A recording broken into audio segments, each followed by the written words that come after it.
Hello. Welcome to the history of winter with me, Scientific Sarah. It's winter and it's cold. But maybe none of you know where all these things come from. Why do we have hot chocolate? Why do we have ice skating? Why do we have sleigh rides? Why does it get so cold? Don't worry, I know. There once was a lady. She had really cold hands. She put them out in front of her to show her friend and outshot some cold air. And she tried to let it go, but it just kept on shooting. The magic police arrested her, and now every winter somehow she gets out of prison and it happens all over again. Thanks, frozen hands.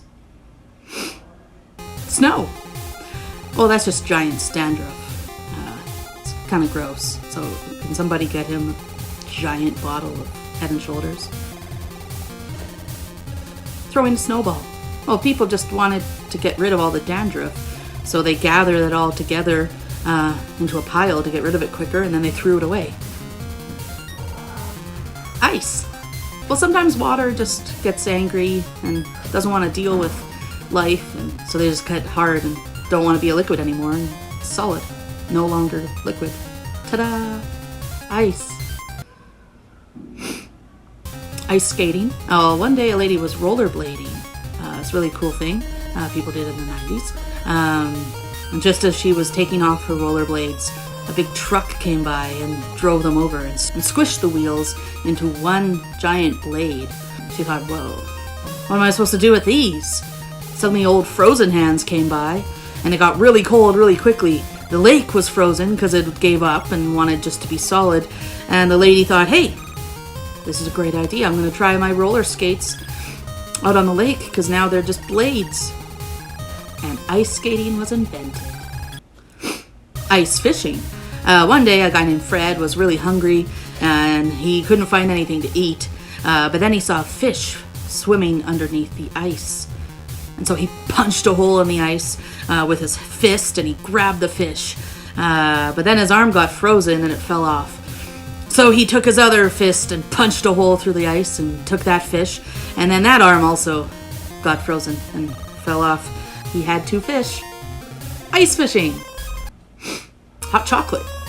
A guy named Hans had some chocolate bars in his car, and he left them there, and they melted in the sun, and they dripped down his dash right into an old cup he had sitting there in the cup holder. So when he got back to his car, there was a cup full of chocolate, and he thought, ooh, did a fawn visit my car and leave me this sweet, delicious treat? And so he grabbed the cup out of excitement and drank it and thought, wow, whoa! It was too hot from the sun and it burnt his tongue. He said, whoa, that's some hot chocolate. So now we always make chocolate hot and it burns our tongue and we drink it in memory of Hans and his hot chocolate. And sleigh rides. One day a lady named Samantha Lee decided to make transportation that would work in wintertime. And so she tried to put skis on a car instead of wheels. She put ice tires on a bicycle. She even had a skateboard that had no wheels. What an odd idea. A skateboard without wheels. But she had an old wagon in her backyard and she thought, hey, there's a horse. What if I put the two together? So she attached the horse to the wagon. She was going to write her name on the side, Samantha Lee, so people would know that it was her and her wagon and get in contact with her. But Samantha was too long, so she instead put her first initial S and then Lee, and people misread it. And they called it a sleigh. People.